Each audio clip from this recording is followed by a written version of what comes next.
I'm Mike, 32, and I've been no contact, NC, with my dad's side of the family for the last 12 years, and it all started because of his remarriage.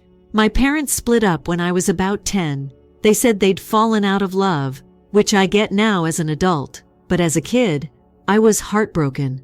I couldn't wrap my head around it and lashed out at both of them. My mom tried hard to help me process it, while my dad just seemed to accept things as they came. That difference made me much closer to my mom than my dad. I lived with my mom most of the time, only staying with my dad every few months. But when I was 14, everything changed.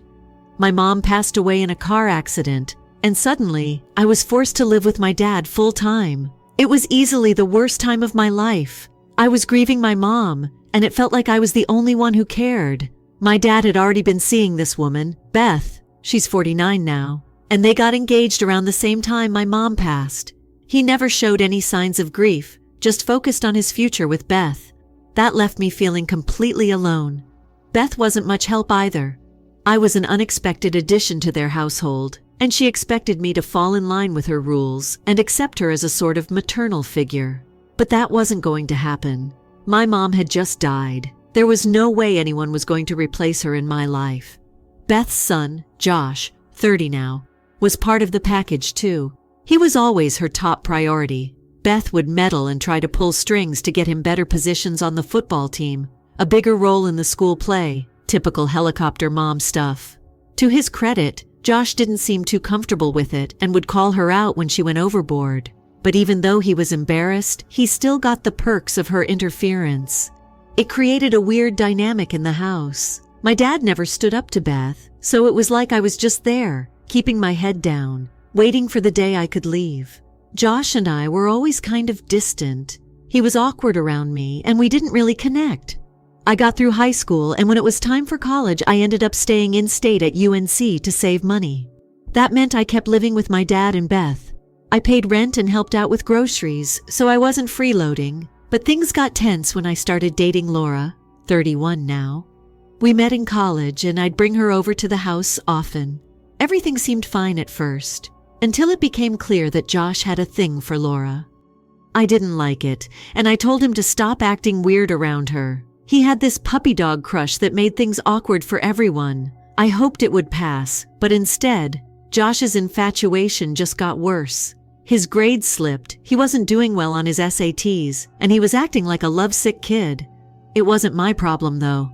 I'd already talked to him about it, and even started bringing Laura over less to avoid making things worse. But no matter how much I tried to avoid it, he didn't get the hint, or didn't want to. What I didn't realize at the time was that Beth had noticed Josh's behavior and somehow blamed me for it. She convinced my dad that I was distracting Josh, and one day, my dad sat me down for what I thought was a normal conversation. He started off by saying that while it had been fine for me to stay with them during college, things had changed, and they needed to reassess the situation. I was confused. I wasn't throwing parties or bringing a ton of people over, just the occasional hangout with friends or spending time with Laura. So I asked, "What's the problem, Dad? Have I been doing something wrong?" He hesitated for a second, then said, "Well, Mike, I think you know Josh has strong feelings for Laura, and we're wondering if it might be best if you, ended things with her. It's causing him a lot of stress." I couldn't believe what I was hearing. He wanted me to break up with my girlfriend because his stepson had a crush. I started laughing, mostly out of disbelief. I told him there was no way I was ending a great relationship just to make Josh feel better. I'd already done more than enough by giving him space, but this was insane. The conversation quickly turned into a fight. It was obvious that Beth had been the one pushing this idea, and my dad, like always, just went along with it to keep the peace. I wasn't going to roll over for them. I decided right then and there to move out. I packed my stuff, changed my phone number, and left. I crashed at a friend's place for a while before eventually moving in with Laura. Things weren't easy. I had to juggle college with working nights to pay rent, but it was worth it. I was finally free from the toxic environment my dad and Beth had created. After that, I cut all ties with them. The only family I stayed in touch with were relatives on my mom's side. It's been 12 years since I left, and honestly, cutting them off was the best decision I've ever made. Laura and I are still together. We got married a few years ago. We both have good jobs, and we even bought our first house recently. We're trying for a baby, and life is really good. I thought I'd put all that family drama behind me. But a few days ago, something happened that stirred up all those old memories. Out of nowhere, Josh showed up at my doorstep. When Josh showed up at my door, I was shocked. It had been over a decade since I last saw him, and I had no idea how he found me. At first, I didn't know what to say. He just stood there looking tired and disheveled, and before I could react, he asked if we could talk. I don't know why, but I let him in. Maybe it was curiosity, or maybe it was just the shock of seeing him after all these years. We sat down in the living room, and after some awkward small talk, he finally got to the point. He started apologizing for everything that happened back when I was still living with Dad and Beth. He admitted that his infatuation with Laura had caused a lot of the tension in the house, and he said he regretted not handling it better. He said that after I left, things got weird at home.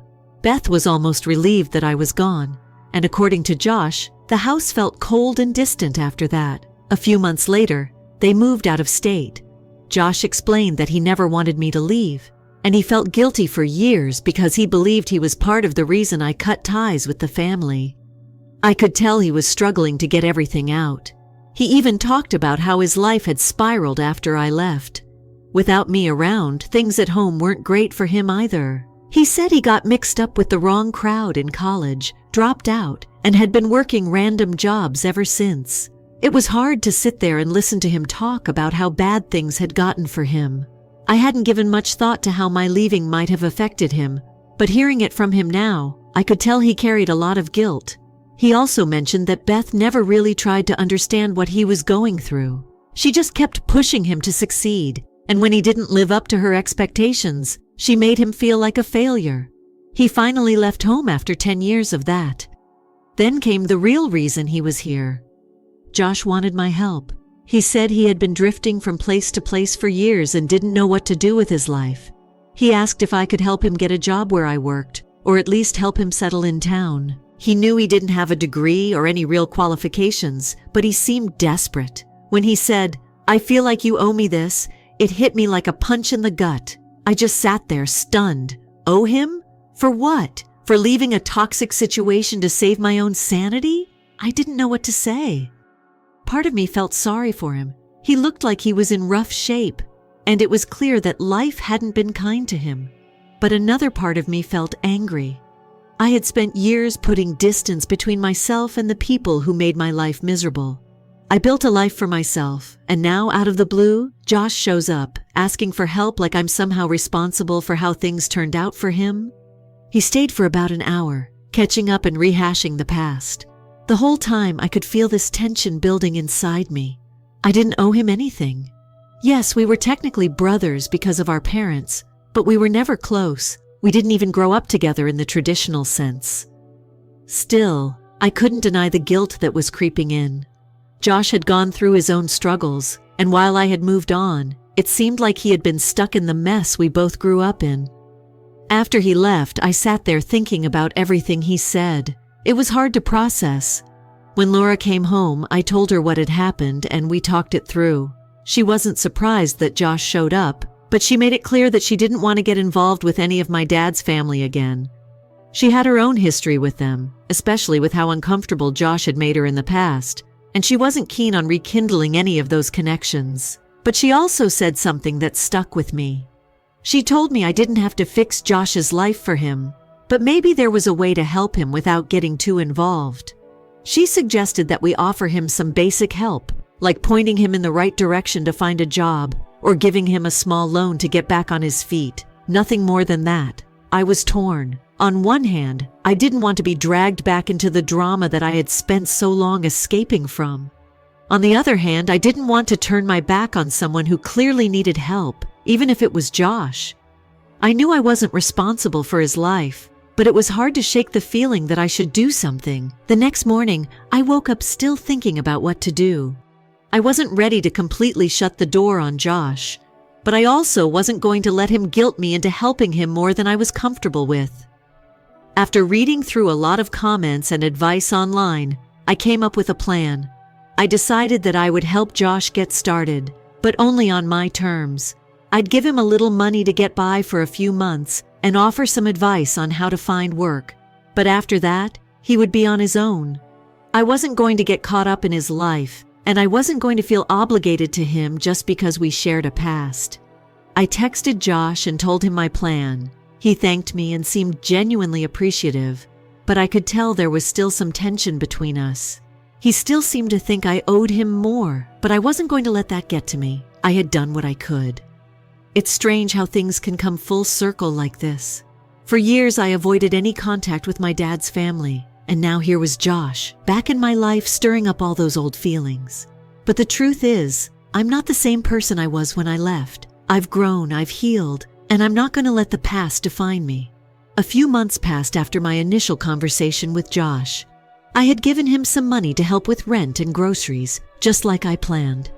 I also pointed him toward a couple of places that were hiring, and to my surprise, he actually followed through.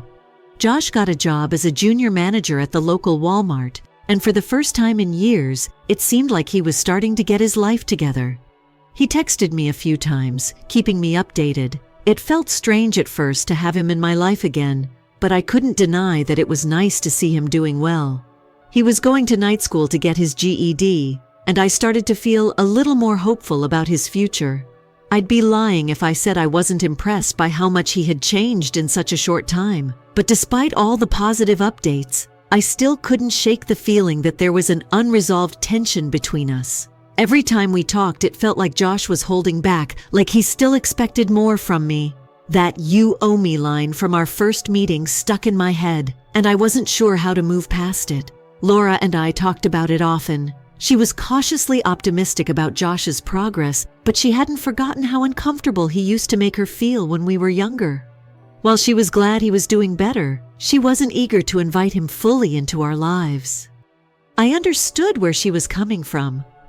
Our life had been peaceful for years, and we didn't want to risk that by getting too involved with Josh and the baggage that came with him. One weekend, after much thought, I decided it was time to have a real conversation with Josh. I needed to address the elephant in the room, the idea that I somehow owed him for leaving all those years ago. If we were going to have any kind of relationship moving forward, I needed to make it clear that I didn't owe him anything for my decision to leave the toxic environment we grew up in. I invited him to grab coffee with me at a local cafe. When we sat down, it didn't take long for me to bring up what had been bothering me. Josh, we need to talk about something that's been on my mind, I started, trying to keep my tone calm, but firm. When you came to me that day, you said you felt like I owed you for leaving. I've been thinking about that a lot, and I need you to understand that I don't owe you for the choices I made. Josh looked at me, and for a moment I wasn't sure how he was going to react. He was quiet, and then he nodded, like he had been expecting this conversation. I get it, Mike, he said after a long pause. I've thought about it too. I guess I just felt abandoned when you left, and I didn't know how to deal with it. Beth and Dad were happy you were gone, but for me, it felt like I was left alone to deal with all their crap. But I get it. You were doing what you needed to do for yourself. I was relieved to hear him say that, but I wasn't done yet. I understand that it was hard for you too, I continued. But that doesn't mean I was responsible for your situation. I had to get out of there for my own sake. You were never my responsibility, Josh, and I can't carry that guilt anymore. He nodded again, but this time he seemed more thoughtful. I guess I never really thought about it like that, he admitted. I was just stuck in my own head, thinking about how bad things were for me. But I see now that you were going through your own stuff too. I'm sorry for putting that burden on you. It was like a weight had been lifted off my shoulders. For the first time, I felt like we were really talking, like we were finally on the same page. Josh apologized again, this time for how he had acted in the past, especially around Laura. He said he realized how inappropriate it was and that he regretted how he handled his feelings back then.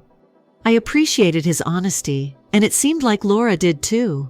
When I told her about the conversation later that day, she softened a little more toward Josh. She had been hesitant about the idea of letting him back into our lives, But hearing that he had owned up to his mistakes made her feel better about the whole situation. She wasn't ready to let him into our home just yet, but she didn't mind me helping him out from a distance. Over the next few weeks, Josh continued to improve. He was more independent, doing well at his job, and making progress in school. He wasn't relying on me anymore, and for the first time, I felt like we were moving toward a healthier relationship. We started texting more regularly, and I even invited him to join me and Laura for dinner once, just to see how things would go. The dinner was surprisingly normal. Josh was polite, respectful, and didn't make things awkward with Laura. It was a far cry from the Josh I remembered. It was clear he was trying to make amends, and I respected that. By the end of the night, Laura even admitted that he seemed like a different person. But as much as things were improving between us, I couldn't ignore the fact that the real problem had never been Josh. The real issue was always Beth and my dad. Josh had grown up in that toxic environment just like I did, and while he had his flaws, he wasn't the one who created the mess in the first place. Beth had been the one manipulating the situation, and my dad had enabled her by staying silent. I hadn't spoken to my dad or Beth since I left, and I had no plans to. Josh mentioned them a few times in passing, but it was clear that his relationship with them was strained too. He didn't go into much detail, but from what I gathered, Beth had never really let up on him. He said he had gone no contact with them as well, and while part of me was relieved, I couldn't help but feel a little sad for him. No matter how much progress he made, he still had to carry the scars from growing up in that house. I don't know if Josh and I will ever have the kind of close relationship most brothers have, but I'm okay with that. What matters is that we're both in better places now. We've grown, we've healed, and we've started to move on from the past. As for my dad and Beth, I have no interest in reconnecting with them. They're not part of my life, and they never will be. Josh and I are both better off without them. It's strange how life works, how people can drift apart and then come back together, but on different terms. I never thought I'd see Josh again, let alone find myself helping him out. But here we are, making the best of a situation neither of us asked for. I've learned that sometimes the best thing you can do is let go of the past and focus on the future. It's not always easy, but it's worth it. It's been a few more months since that conversation with Josh, and I think I can finally say things are starting to settle into a new normal. Josh has been doing well at his job, and he's finishing up his GED soon. He's still in town, and while we don't hang out regularly, we check in with each other from time to time. It's strange how our relationship has changed. It's not exactly close, but it's not distant either. We're just figuring it out. Laura's become more comfortable with the idea of having Josh around, though we're still cautious. There's no denying that his past behavior left some scars, but seeing how hard he's worked to turn his life around has softened both of us a little. A few weeks ago, we had him over for dinner again, and it was actually nice. We laughed, shared stories, and for the first time, it didn't feel forced. He's more grounded now, more aware of his past mistakes, and that makes all the difference. Still, every now and then I catch myself wondering what would have happened if I had stayed with my dad and Beth all those years ago. Would I have ended up like Josh, stuck in the same toxic environment trying to claw my way out? It's hard to say, but I know leaving was the best decision I could have made. And as much as I've struggled with guilt over the years, I don't regret it. I had to save myself. Josh and I had another important conversation recently. It was something I knew we needed to address, and I'm glad we finally did. He brought up Beth and my dad again, this time in more detail. Apparently, things between him and Beth had gotten worse after I left. She became even more controlling and demanding, and my dad did nothing to stop it. Josh told me that when he dropped out of college, it felt like the final straw for both of them. They gave up on him in the same way they had given up on me, though for different reasons.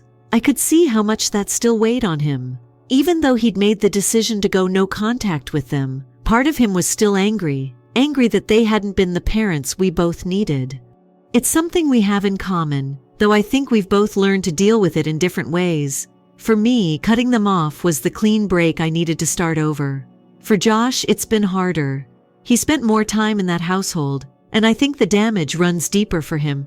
He asked me if I thought there was any chance we could reconcile with our parents someday, but I didn't have an easy answer for him. I told him what I truly believed, that some relationships aren't worth saving. My dad made his choice years ago, and he chose Beth over me every time. I wasn't going to chase after him for something that was never there.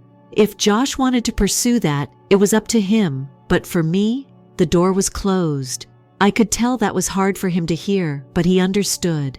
We agreed that whatever he decided to do, I'd support him, but I also made it clear that I wouldn't be getting involved with our dad or Beth again.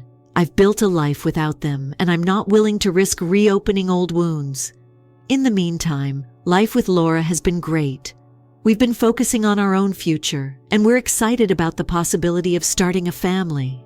I think about how far we've come from those early days when I had to move in with her after leaving my dad's house. Back then, everything felt uncertain. I was struggling to make ends meet, unsure of where life would take us. Now, we're both settled in our careers, living in our own home, and planning for the next chapter of our lives. Sometimes I wonder how my mom would feel about everything that's happened. She's been gone for so long, but I think about her a lot, especially now that I'm thinking about becoming a parent myself. I'd like to think she'd be proud of the life I've built and the choices I've made. She was always the one who believed in me, even when I didn't believe in myself. I also think about how much of a difference it would have made if she had been around during those difficult teenage years. Maybe if she hadn't passed away, I wouldn't have ended up living with Dad and Beth at all. Maybe I wouldn't have had to deal with all the chaos that followed. But life doesn't work that way, and I've learned to stop dwelling on the what-ifs.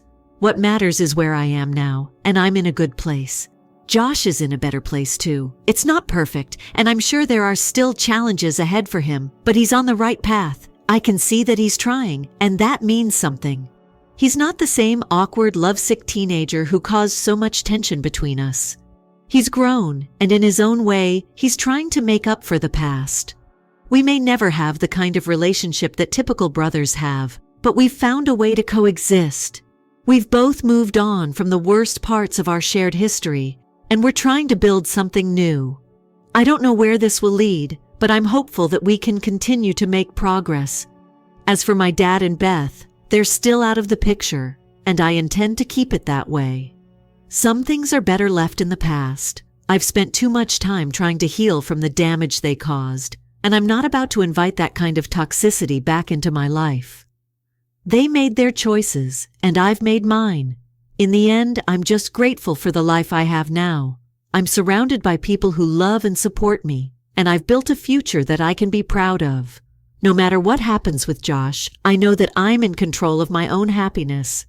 And that's something I never had when I was growing up.